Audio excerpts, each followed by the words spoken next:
Ever feel like you're just drowning in candlestick patterns? Well, today we're going to ditch all that memorization. We're diving into a professional framework that's all about reading the market's true intent, separating what's a real signal from what's just noise. Right? This has to be the biggest question for any trader. You've been there, I've been there. You see a pattern you recognize, you get in the trade, feeling good about it, and then, bam, the market just rips in the opposite direction. So frustrating. But why does that happen? Well, it's because a lot of the time, these patterns are straight up lying to you. And that's exactly what this framework is designed to fix, to help you tell the difference. So, let's get to the root of the problem. Where does all this confusion even start? Honestly, it all comes down to the #1 mistake pretty much everyone makes when they start out: trusting a single candle. Let's dive in and really break down why just one candle is almost never enough. And that brings us to this idea of a fake candle. I mean, it looks perfect, right? It's big, it's bullish, or it's super bearish, but it's a complete trap. It's designed to trick you. Think about it. Relying on that one candle to make a decision? That's like trying to understand an entire movie by watching just 1 second of it. It's totally out of context. And this right here, this quote really gets to the heart of what we're talking about. Price speaks in sequences, not words. A single candle, that's just one word. Pretty meaningless on its own, right? To actually get what the market is trying to tell you, you have to see the whole sentence, the full sequence of events. Okay, so if one candle can lie to us, what's the solution? How do we find the truth? Well, it's actually pretty simple. We start looking at them in pairs. And that's the foundation of this whole framework, the two-candle module. This is what's going to give us a much more reliable picture of what's really going on.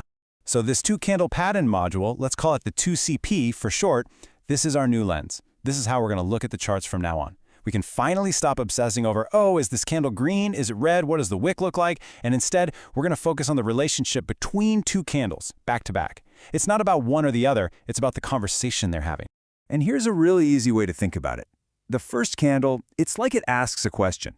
It might ask something like, hey, are the sellers really in control here? And then, the very next candle gives you the answer. It might say, yep, for sure. Or it might say, nah, they're running out of steam. Or even something crazy like, nope, that was a total trap and the buyers are about to take over. This little back and forth, this question and answer, that's where you find the real story. All right, so let's put this into practice. We're going to use this two-candle lens to decode the two most basic conversations the market has: bullish intent and bearish intent. This is where we go from theory to a tool you can actually use. Take a look at engulfing patterns. On the surface, they're just opposites, right? But with our new framework, you can see they're telling two completely different stories. The bullish engulfing, that's a story about sellers trying their best and just failing completely. The buyers just soaked up all that pressure. But the bearish engulfing, that's a story about a trap. Buyers walked right into it and lost all control. In both cases, the result is a huge shift in momentum. Okay, let's get into the nitty-gritty of a bullish engulfing. For this to be a real sign of strength, a few things have to happen. First, the body of that green candle has to totally swallow the body of the red candle before it. Why the body? Because that's where the real money is, the real commitment. Wicks can be just noise. And of course, context is everything. This pattern has way more punch when it shows up after a pullback or right after price dips down to grab liquidity, to shake out all the nervous traders. And on the flip side, you've got the bearish engulfing. This is a big red flag for weakness. It's when a red candle's body just completely engulfs the green one before it. This is a classic sign that buyers got way too confident, pushed price a little too far, and now they're trapped. And just like before, location matters. This pattern is most powerful when it pops up near a major resistance area or right after the price makes a new high and then immediately fails. That's a huge sign of exhaustion. Okay, ready to level up? We're going to get into a more advanced idea now. This is one of those things that can really separate your analysis from the crowd.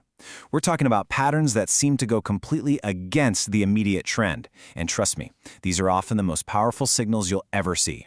So a normal engulfing pattern, that's pretty straightforward. It just confirms the momentum that's already there. But an inverse engulfing, that's where it gets really juicy. Picture this. The market is absolutely tanking, just red candle after red candle. And then, out of nowhere, you get this massive bullish engulfing pattern. Your first thought might be that it's a weak signal, right? But it's not. It's often a huge clue that the entire sell-off was just a stop hunt to take out stops, and a massive reversal could be about to happen. And that's the key here, the big takeaway. An inverse pattern isn't weak. An inverse pattern is the footprint, the evidence that smart money is stepping in and turning the market around. You absolutely want to pay attention when you see that. Okay, so let's recap. We've talked about why single candles are a trap, we've looked at our two candle modules, and we've even gotten into these advanced inverse patterns. So what's the golden rule that ties this all together? It's super simple. Context is everything. No pattern, absolutely none, means anything by itself. Seriously, if you take away only one single thing from our chat today, please let it be this. Candlestick patterns are not signals. Let me say that again. They are not signals to buy or sell. They are confirmations. They exist to confirm an idea that you should already have based on the bigger picture. So how do you do that? How do you use them the right way? You've got to run through a mental checklist like a pro. Every time you see a pattern, ask yourself these questions. 1. Where did it show up? I mean, is it at a key level or just floating in the middle of nowhere? 2. What happened right before it? Was it a crazy fast move or a slow grind? 3. Did it actually do anything? Was there a strong move away from it, what we call displacement? And 4, this one's huge. Did it take out any liquidity right before it formed? The answers to these questions, that's what gives a pattern its power. And let me give you one last absolutely critical rule. A pattern without displacement is a trap, period. If there is no strong follow-through, no energetic move away from it, then the pattern was a fake-out. It meant nothing. You have to ignore it and move on. No conviction means no trade. Which, of course, leaves us with one last, really big question to think about. If the patterns aren't the signal, if they're just the confirmation, then what exactly is the idea you're trying to confirm in the first place? Figuring that out, well, that's the real secret to reading price like a pro. Something to chew on. Thanks for hanging out with me today.